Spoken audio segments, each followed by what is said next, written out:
নমস্কার বন্ধুরা, প্রত্যেকে নিশ্চয়ই ভালো আছো। তো আজ আমি তোমাদের সঙ্গে শেয়ার করব আমার বানানো ক্ষীরের গোকুল পিঠে। তো আমি এটা বানানোর জন্য প্রথমে নিয়েছি 250 গ্রাম মতন ক্ষীর। ক্ষীরটা আমি কড়াইতে প্যানে সামান্য একটু দুধ দিয়ে আর চিনি দিয়ে ভালো মতন করে একটু নরম করে নিচ্ছি। তারপর আমি মিক্সিং বোলের মধ্যে নিয়েছি হাফ কাপ মতন ময়দা আর চায়ের কাপে 1/4 কাপ চালের গুঁড়ো আর কিছুটা পরিমাণ মতন চিনিটা আপনারা আপনাদের নিজেদের স্বাদ মতন নেবেন, কারণ আমাদের একটু মিষ্টি মিষ্টি বেশি সবাই পছন্দ করে, জন্য আমি চিনিটা একটু বেশি ব্যবহার করেছি। তো দিয়ে আমি দুধ দিয়ে আর একটু জল দিয়ে ভালো করে ফেটিয়ে নিচ্ছি। যদি আপনাদের কাছে দুধের পরিমাণ কম থাকে তো আপনারা জলও দিতে পারেন, কিন্তু ফেটানোটা খুব সুন্দর করে ফেটাতে হবে যাতে একটুও দানা দানা হয়ে না থাকে। দেখুন আমি খুব সুন্দর করে এটা ফেটিয়ে নিচ্ছি, চেষ্টা করছি সুন্দর করে ফেটিয়ে নেওয়া, জানি না কতদূর কী হবে। তারপর হাতের মধ্যে কিছুটা ঘি নিয়ে নিলাম। ঘি নিয়ে আমার কিন্তু ঠান্ডা করে রাখা ক্ষীর হয়ে গেছে। ক্ষীর দেখুন ঠান্ডা হয়ে গেছে, তো ওটাকে আমি হাতে করে সুন্দর করে প্যারার মতন করে শেপ করে নিচ্ছি, যাতে পিঠেটা খুব সুন্দরভাবে ভাজা যায় ব্যাটারের মধ্যে দিয়ে। দেখুন হাত দিয়ে চেপে চেপে আমি প্রথমে ভালো করে মেখে নিয়েছি। মেখে নিয়ে এরকম সুন্দর করে করে আঙুল দিয়ে চ্যাপটা চ্যাপটা করে নিচ্ছি।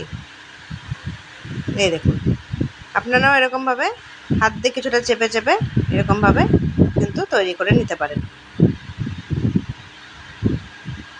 তো এরকম আমি বেশ কিছুটা 250 গ্রাম ক্ষীরে কিছুটা তৈরি করে নিলাম। আমার 12-13টা মতন তৈরি হয়েছিল। তারপর আমি কড়াইতে সাদা তেল গরম করে নেব।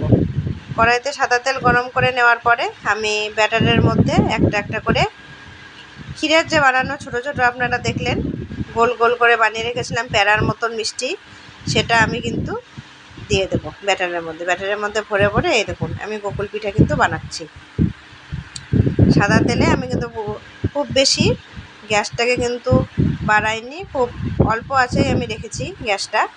দিয়ে আমি আস্তে আস্তে একটা একটা করে এই দেখুন দিয়ে দিচ্ছি চামচে করে ছোটো ছোটো করে। তেলটা প্রথমে ভালো করে গরম করে নিতে হবে। গরম করে নিয়ে আপনারা সবাই জানেন, অনেকেই বানাতে পারেন গোকুল পিঠা, নতুন করে বলার কিছু নেই, কিন্তু আমি আমার মতন করে বানিয়েছি সেজন্য আমি বলছি।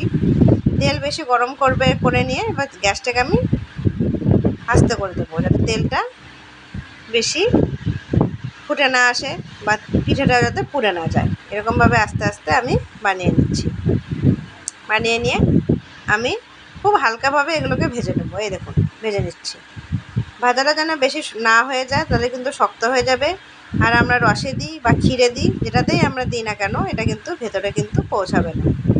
তো আমি যেহেতু এটা ক্ষীরের গোকুল পিঠে বানাচ্ছি, তো আমি পুরটাও দিয়েছি ক্ষীরের, আর আমি রসটাও কিন্তু বানিয়ে রেখেছি ক্ষীরেরই। তো ক্ষীরের মধ্যে আমি একটা একটা করে পিঠেগুলো কিন্তু দিয়ে দেবো। আমার কিন্তু ভাজা মোটামুটি হয়ে এসেছে পিঠেগুলো। এই দেখুন ভাজা কিন্তু মোটামুটি আমার কমপ্লিট। আমি পিঠ ও পিঠ করে ভেজে নেব। ভেজে নিয়ে তারপরে আমি আগে থেকে বানিয়ে রেখেছিলাম কিছুটা ক্ষীর। এই দেখুন ক্ষীরের মধ্যে আমি পিঠেগুলোকে আস্তে আস্তে ছেড়ে দেব। ছেড়ে দিয়ে খুব সামান্য একটু আমি ফুটিয়ে নেব। এই দেখুন আমার গোকুল পিঠে কিন্তু রেডি হয়ে গেছে। আপনারাও জানাবেন কেমন হলো আমার তৈরি। কিছু ভুল ত্রুটি হলে অবশ্যই কমেন্টে করবেন, আর আমার চ্যানেলটাকে সাবস্ক্রাইব করবেন, বেশি বেশি লাইক করবেন, আর সবাই ভালো থাকবেন, সুস্থ থাকবেন।